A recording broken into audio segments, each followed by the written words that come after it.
तो इस वीडियो में हम लोग डिस्कस करेंगे common diseases of the oral cavity.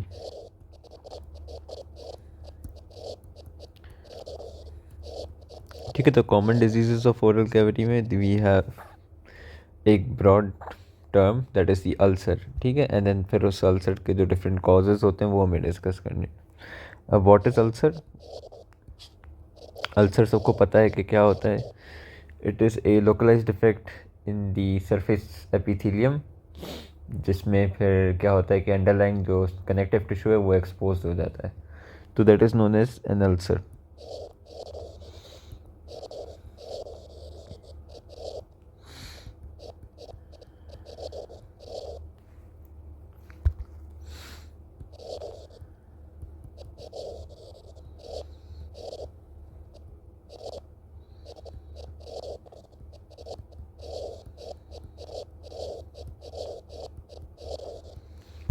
ठीक है, तो ये भी अल्सर है। अब कॉज क्या हो सकता है अल्सर का, उसको देख लेते हैं।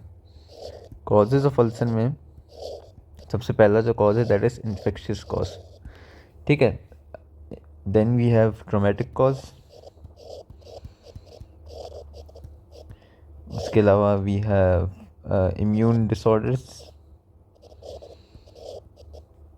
We have skin disorders, we have blood disorders, we have some neoplasms. उसके अलावा we have vitamin deficiencies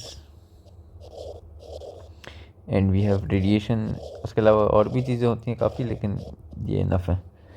ठीक, अब सबसे पहले इन्फेक्शन पर आते हैं। इन्फेक्शन जो है हमारा वो हमारे पास तीन चीज़ों से हो सकता है। एक हो सकता है वायरल, दूसरा हो सकता है बैक्टीरियल, एंड तीसरा हो सकता है फंगल। ठीक है, वायरल में हमारे पास जो इन्फेक्शन होता है वो दो होते हैं। एक है हर्पेंजाइना इन्फेक्शन, ये होता है कॉक्सैकी वायरस की वजह से। ठीक है, इसमें क्या होता है कि वेजिकल्स बन रहे होते हैं ऑन क्या कहते हैं इसको, सॉफ्ट पैलेट, टॉन्सिल्स और यूविला। ठीक है, और फिर वो जब रप्चर हो जाते हैं तो फिर वो अल्सर बनाते हैं। तो ये है हर्पेंजाइना। उसके अलावा we have herpetic gingivitis. This is cause by the herpes simplex virus 1। ये फिर दो में डिवाइड होता है, प्राइमरी एंड सेकेंडरी। ठीक है, प्राइमरी में मल्टीपल वेसिकल्स बनते हैं, पेनफुल होते हैं, बच्चों में होता है प्राइमरी। सेकेंडरी जो होता है वो अडल्ट्स में होता है, और यूजुअली वो वर्मिलियन को इन्वॉल्व कर रहा होता है, लेकिन हार्ट पैलेट और जिंजिवा को भी इन्वॉल्व कर सकता है। प्राइमरी जो होता है वो कहीं भी हो सकता है, उसकी इतनी कोई ज़्यादा खास एसोसिएशन नहीं है विद लोकेशन। फिर बैक्टीरियल पर आते हैं। बैक्टीरियल जो होते हैं यूजुअली सेकेंडरी इन्फेक्शन होते हैं, लेकिन कुछ प्राइमरी भी होते हैं। जैसे एक होता है बोरेला विंसेंटी। ठीक है, इसका सबसे बहुत सीवियर इन्फेक्शन होता है, तो ये बेसिकली नेक्रोटाइजिंग इन्फेक्शन करवाता है of the oral cavity. Start होता है ये पेपिला से, एंड देन फिर ये फ्री मार्जिन ऑफ जिंजिवा पे जाकर फिर इन्फेक्शन करवा रहा होता है।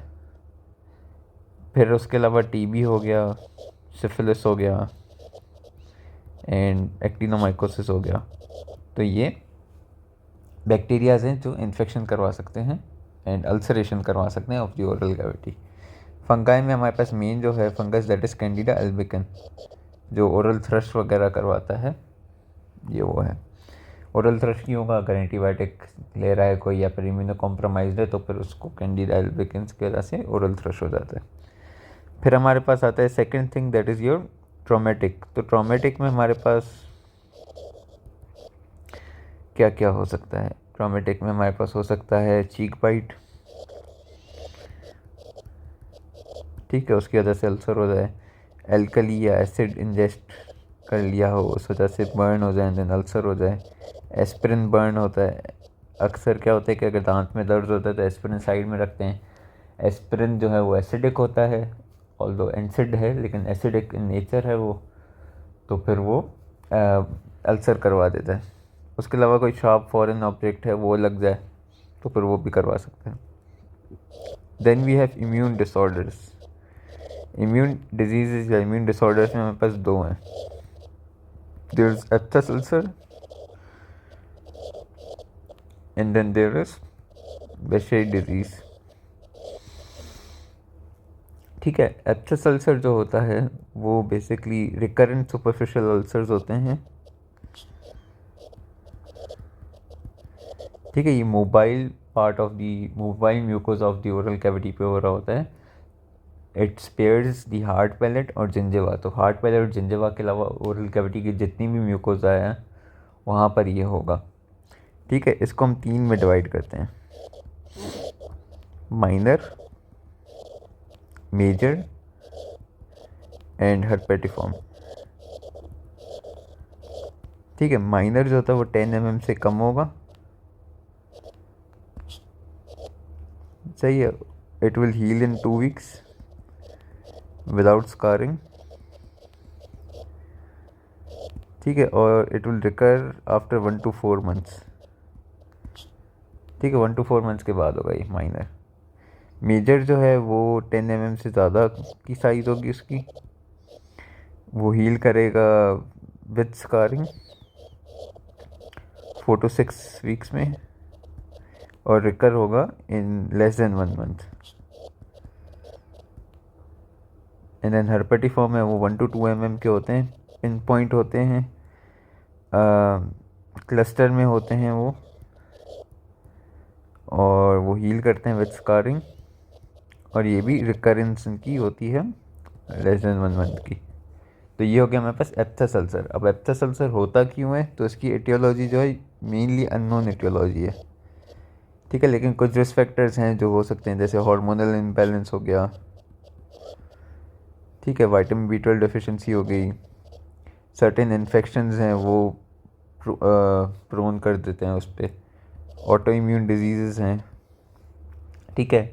तो ये हमारे पास हो गए एप्थस अल्सर के रिस्क फैक्टर्स. और भी बहुत सारे होते हैं लेकिन these are some of them.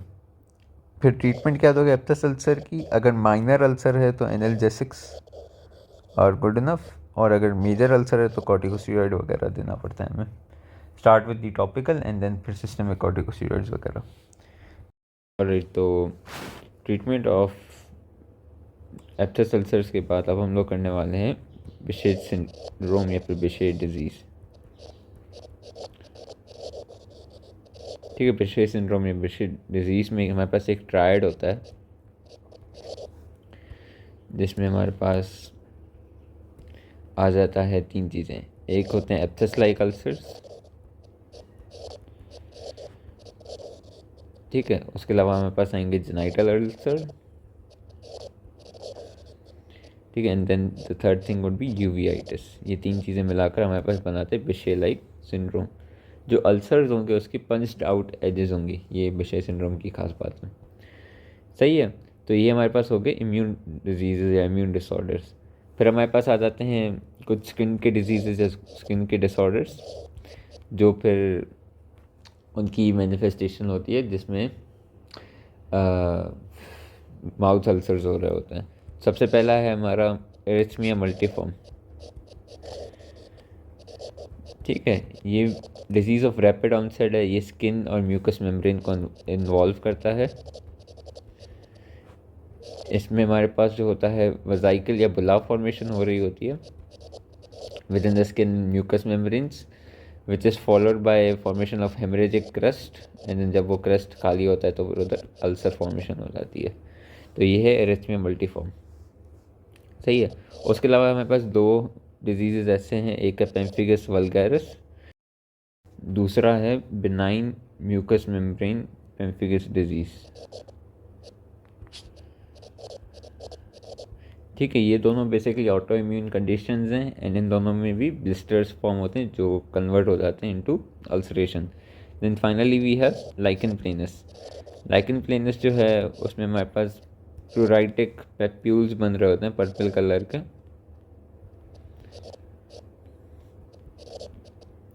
In the skin, on the skin rather. सही है. उसके अलावा हमारे पास जो अल्सरेशन होती है that is found with in the oral cavity जो यूजुअली प्री कैंसरस होती है.